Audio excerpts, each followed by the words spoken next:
Dahil Sabado ngayon mga idol, siyempre hindi tayo makakapagluto. Ang magluluto, yung aking asawa. Ang recipe niya daw ngayon, paksiw na bangus, pero may toyo. Kakaiba yun, ngayon ko lang narinig yun ah. Ang niluto mo sa akin ngayong gabi?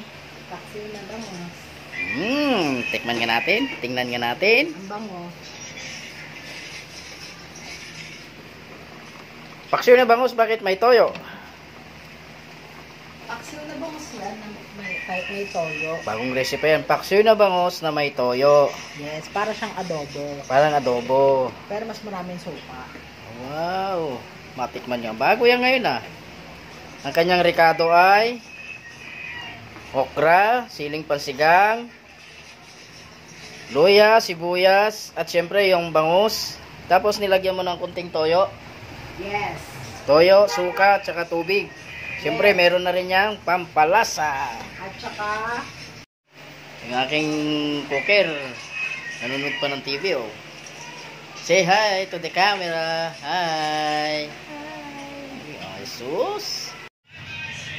Papatikim niya sa atin guys yung kanyang recipe. tabang. Kulang ng kunting alat. Soy. So yan guys, natapos na yung pagluluto ng aking asawa, yung paksiw na bangus na may toyo. Magpi-plate tayo. Ito na guys. Yung luto ng aking asawa na bangus. Paksiw na may toyo. Ito ang kanyang recipe ngayong gabi guys. Maraming salamat sa inyong panonood. Mabuhay po tayong lahat. Kain na tayo guys. Kakaibang paksiw ito guys. Ulo ng bangus. Kain na tayo mga idol.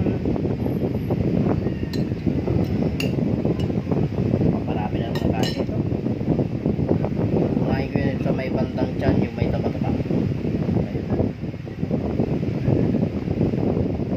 Sarap. Sarap pala ito ah. Yung paksiw, may suka, may toyo. Parang adobo.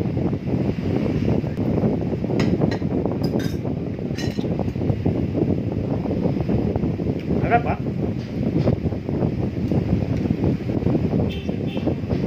Parang sa adobo. Mabasa kasi. Kasi paksiw na. Pap na pap. Dami kumakain eh.